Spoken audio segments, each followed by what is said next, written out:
Așa cred. Okay. Da, te aud. Nu eram sigură.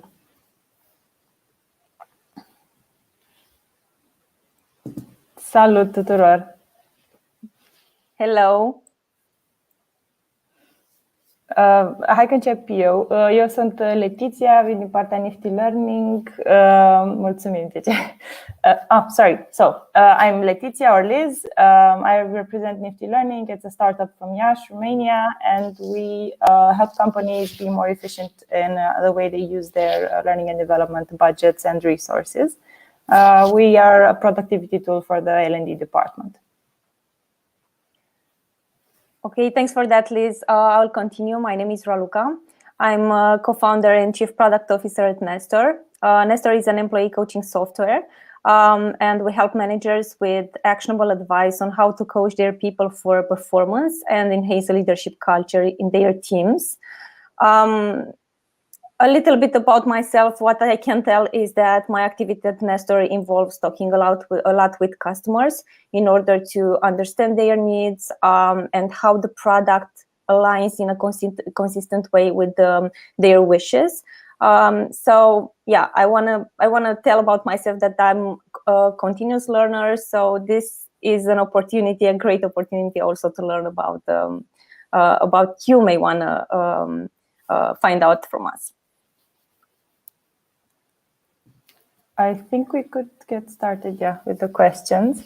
So what goals should you set for a customer interview in order to extract some actionable and reliable information?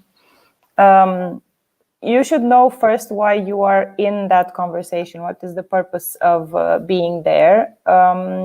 Obviously, if your point is to close a deal, you should know as much as possible about the customer, and you should plan, in my opinion, on asking questions and letting them speak a lot. Essentially, you want to create a comfortable atmosphere. You don't want to do the hard sell, like really push for selling, but rather you want to discover and see if there's a compatibility between what you have to offer and what the customer really, really needs. In my opinion, you should always try to sell when you know that there is a need that they have that is pressing enough for them to buy. You shouldn't try to go around it or repackage your message in such a way that it makes them think they need you. You should really, really hit on an actual need, a problem that they're trying to solve. You should try to find out if they have, how long they've had this problem and if they've tried to solve it in a different way in the past. So essentially, if they've acquired a different kind of solution and tested it, or if they've done pilots, or if they've done trials with the other solutions, because that really tells you that they have every intention of actually settling down on a supplier. And try to always make sure that you have sort of like a standard set of information that you always ask every single potential lead, depending on what kind of product you're selling. So maybe it's number of employees if you're selling to an enterprise customer, or typical usage activity if you're selling to directly to a customer. Who are the decision makers involved in that process, in case you're not talking to the actual buyer or final decision maker. Try to find out about their process of purchasing a new solution. Maybe there are multiple steps and multiple stakeholders involved, and you need to essentially figure out a way to reach through to all of them. I would also say try to be empathetic and always consider, especially now since everybody's working remote, always consider that people might have very specific circumstances, so accommodate for that. I don't know, maybe Raluca, you want to take this further? I know that you typically have a more structured approach to answering questions. I mostly agree with what you have said, Liz. In my opinion, when you set an actual goal for that conversation, for that interview, you should know what is the output. So most of the times when you are chatting with a potential customer about the problem, you actually really need to focus on that.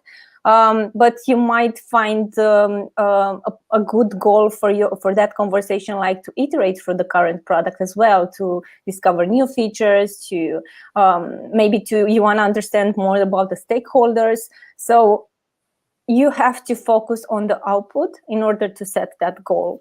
And after that, once you have that goal already established, then you have to just envision the flow and how that conversation will go with the customer in order to achieve that actionable thing that you are looking for during that conversation. Yep, I agree. We are waiting for the next question. I will go with that. How do you prepare for a customer interview?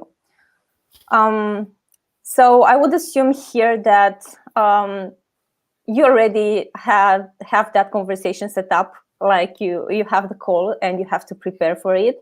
So a really important step is to do your research about that person, to learn more about his current role, to learn more about the company he's working in, to learn more about, I don't know, the tweets that person is sharing, maybe. So just learn as much as you can about that person in order to start the conversation like a networking. It's important to set up a time box for your interview, and usually between 15 minutes and 30 minutes, it's enough in order to have this conversation and to go through the questions that you may want to ask. And what is really important, and also what Liz mentioned, is the fact that you want to figure out what are those questions that you want to ask during that conversation. And here I would consider going through the problem, like start with a broader question in order to set up the scene for that conversation, and after that, step by step, go into specifics with those questions that will help you understand what is the current behavior. It's really important to understand what is the current behavior, what are those means that this customer or this potential customer is using in order to solve that problem.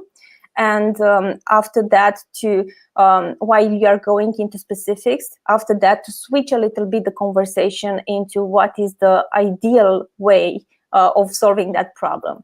So you learn about the current situation, you learn about the ideal situation. So you want to go into that gap, and you want to tackle that gap into your product that would give you so meaningful insights about the uniqueness of your product.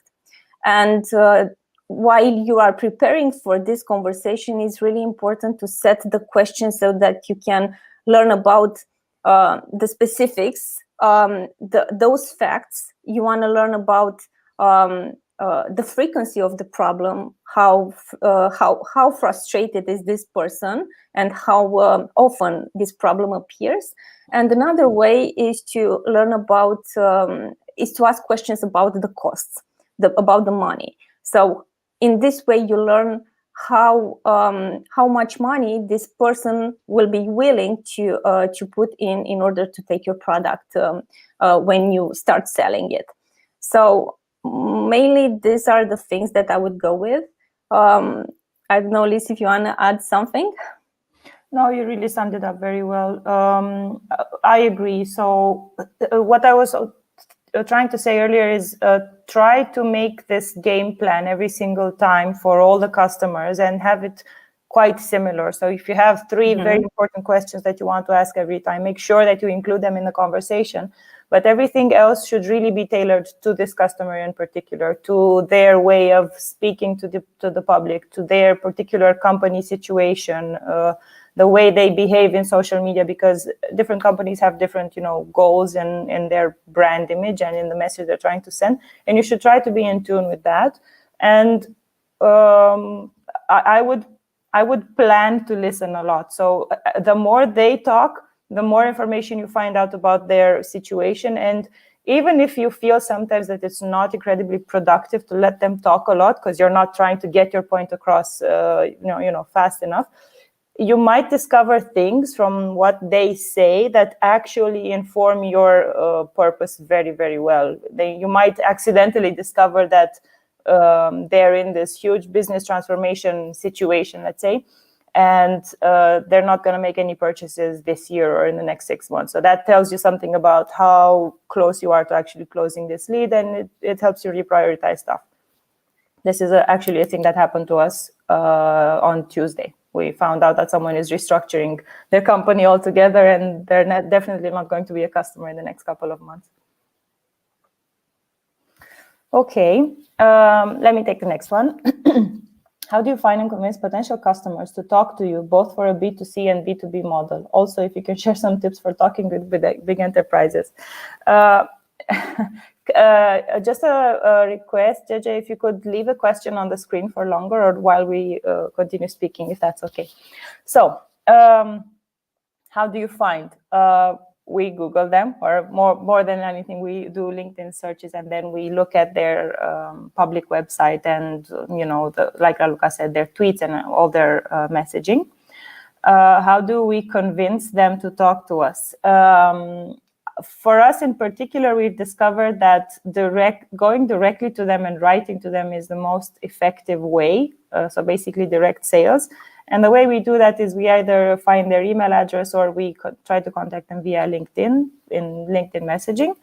And we start with a part of our value proposition based on what kind of research we've made about them and what we discover. So if we know recently, let's take the case of an L&D manager. If we know that they were in some sort of forums or message boards of other solutions and they ask, can your solution do this? Or I'm trying so hard to manage this particular bit of my work and I can't find any solution to do that.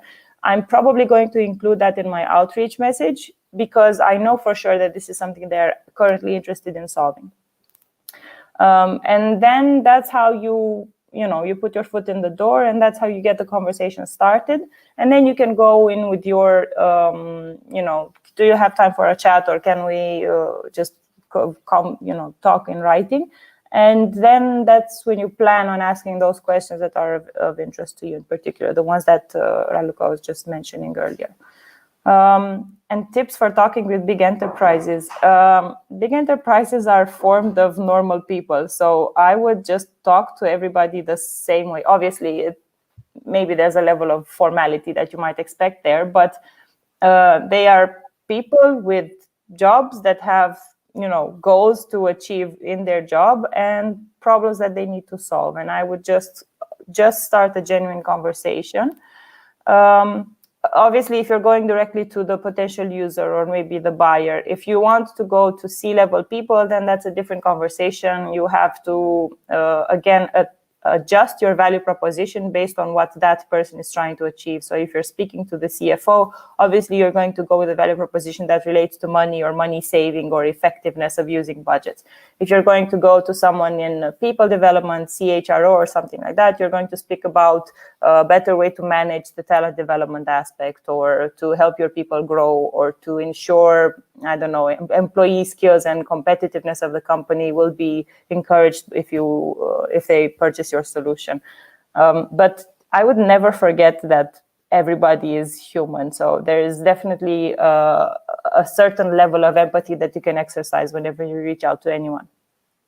Yeah, and I would what I would add here is there is a big difference between B2C and the B2B, and also between B2E. So while in B2C you are focusing on groups and you are focusing on a lot of data analysis, it's sometimes important to also get into a conversation with that person. But when it goes to B2B, you go into more technical stuff. So the context switches a little bit. So it's very important when you want to gain the attention, is important to do something insightful in order for them to give 15 minutes or 30 minutes from their time and set up this scene for learning. And what I wouldn't do in this direction is to spam people. is really frustrating to receive like 10 messages that are really, really similar from a person that asks you for a conversation. So be sure that you're not a spam for that person. And one typical way that actually is working is to understand what is the user profile, the customer profile, what is the industry that you want to start with, so that you can identify some similarities, so that you can set up a list of people that you want to follow and reach them or try to invite them to that conversation in a time that is really great for them as well. Maybe that person switched his job. Maybe it's something that is happening with that company, and it would be a great moment for you to step in and to invite that person to a conversation. So this is also something that would help you personalize the message and gain the interest from that person to give you 30 minutes from their time, in order for you to have this opportunity to start a relationship. So as Liz said, everyone you are talking with, all are humans. So making a connection and network with that person is really important to get that insightful information during the conversation. Cool. What are some practical ways to convince the customers to tell you what they want and need? So mostly in this direction is similar to what we have said already. So everyone is a human. So trying to build a relationship with that person is really important, so that that person can trust you to tell you more about their needs. So once you start this conversation, also is really important to set clear expectations in order to set this trust environment, and start with just be genuinely interested about that person.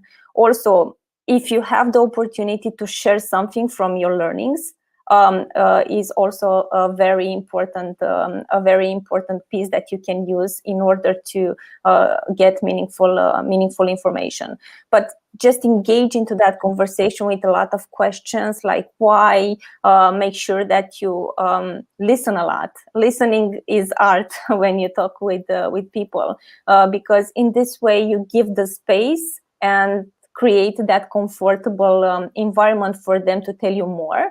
And also try to act on emotions as well, because you will feel when a person is really frustrated when he's talking about his needs, or he's trying to find a solution about a problem that he encounters really frequently. So get into that detail with asking more questions, like, please, can you tell me more about this? What are those means that you use today in order to solve this problem? So yeah, this would be some common tips that you could use in order to get that piece of information that you need, and for you to offer the possibility at the end to find some patterns. This is what you want to see: some patterns, some data points that are repeating, so that for you are those important things that you can add into your product. Yeah, I agree.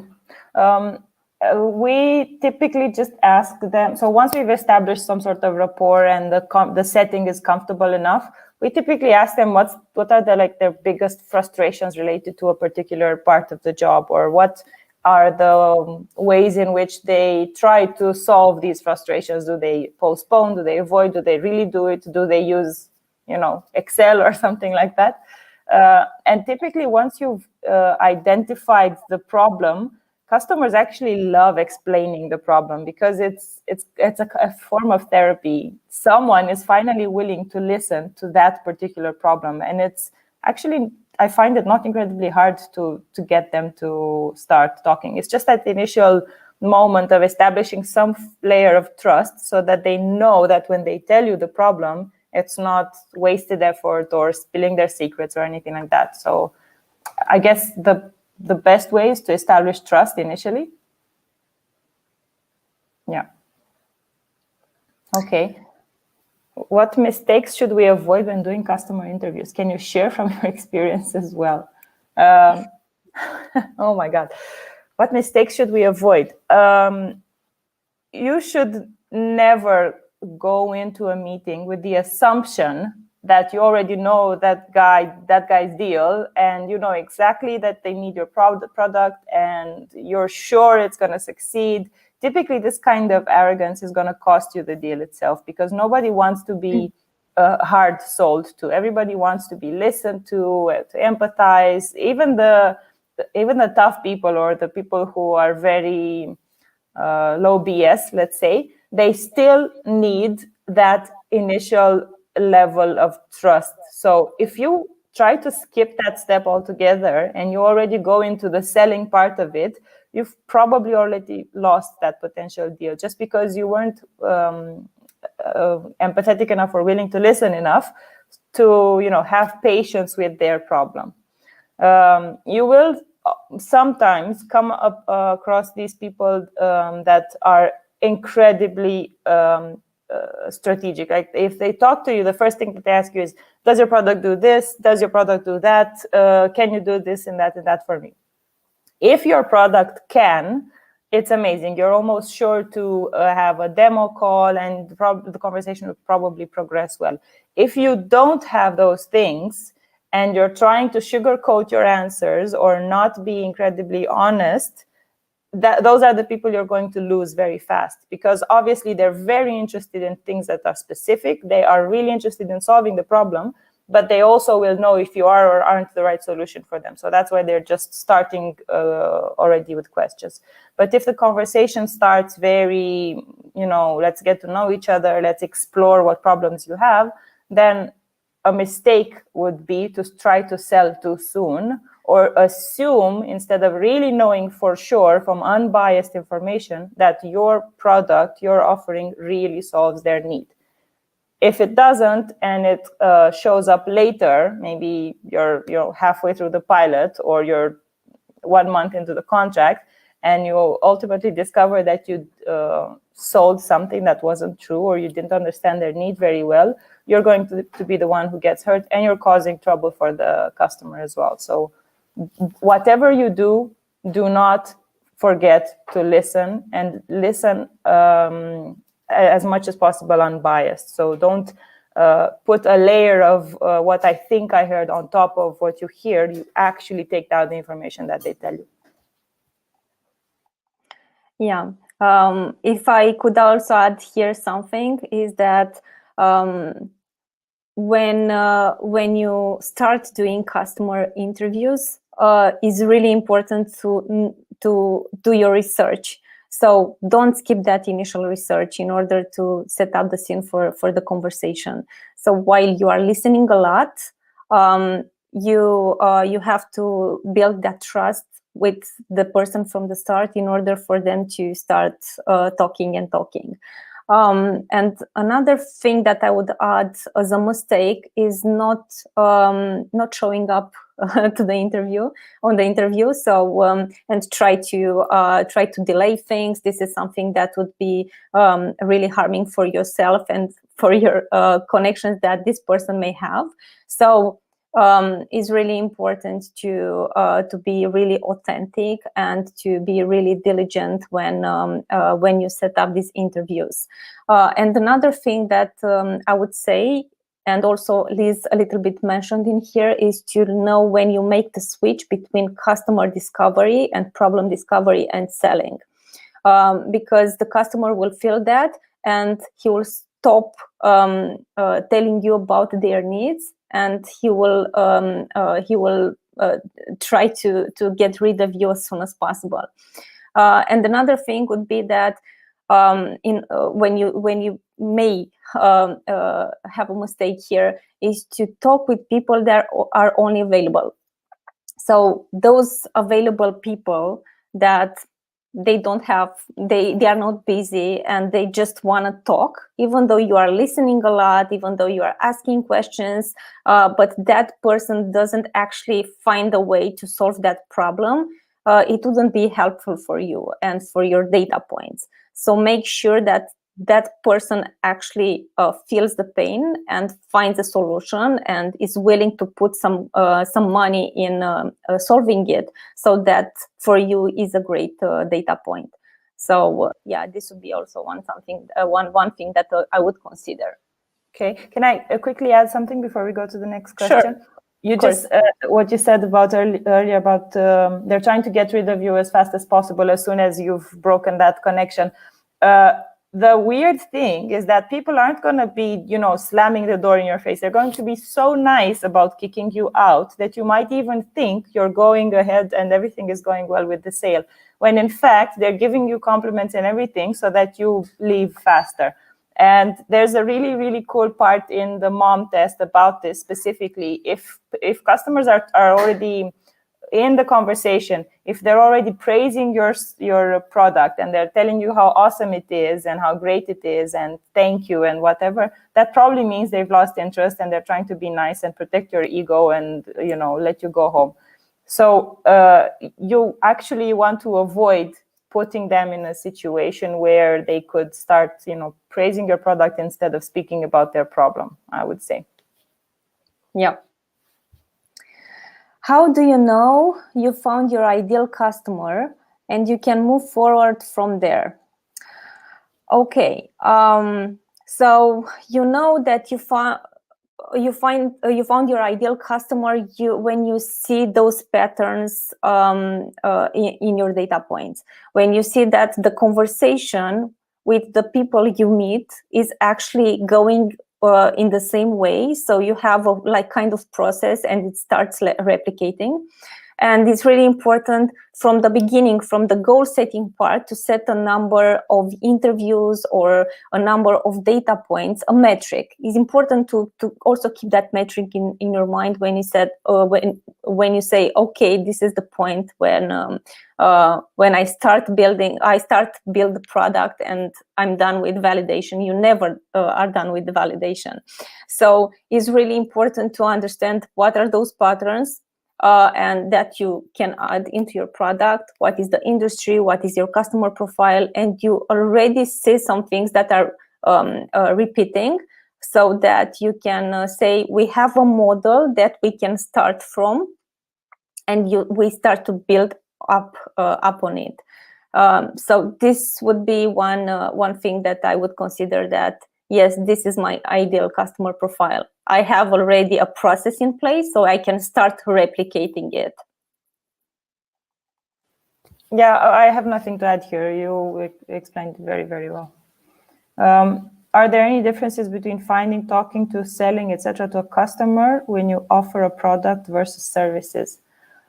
I personally don't know, or rather, not that I don't know, but when in our particular situation with Nifty Learning, more often than not, we sell both a product and services a little bit, because there is a certain, because it's a B2B solution, there is a certain tailoring that needs to be done for every single customer. And every time we almost discover that there's a tiny bit of the process or of the situation that our software has not accounted for, and it's very particular to this specific customer, and ultimately the sale itself becomes both product and service at the same time. So I couldn't tell you fundamentally what the difference is between these two, because for us they kind of go together, and I don't know how to split them for you. Raluca, maybe you have some input here?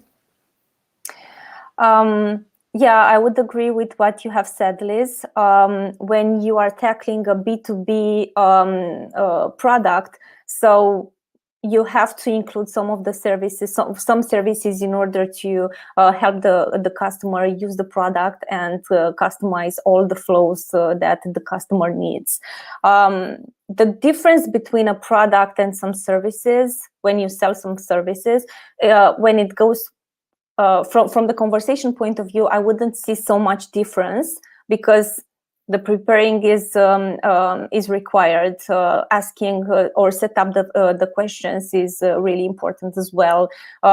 Is really important also know the output from that. But when you sell a product, you actually solve a need for multiple users at the same time.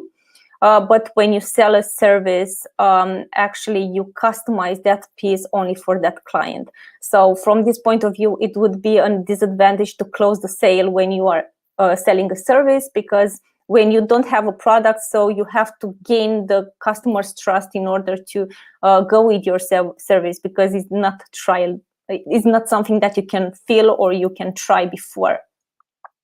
While when you're building a product that solves many customers, that actually solve the needs for many customers, then is really it's easy for you to have the story and start repeating it while you are having already a process in place. And another thing that I would add in here is when you customize so many things, when you sell services, you can actually play with everything during that conversation. But when you have a product, you are binding to that group of features in order to sell. So going with both things when you build a B2B product is really great, but you want to automate so much so that everything is in your product. This would be my point here. Yep.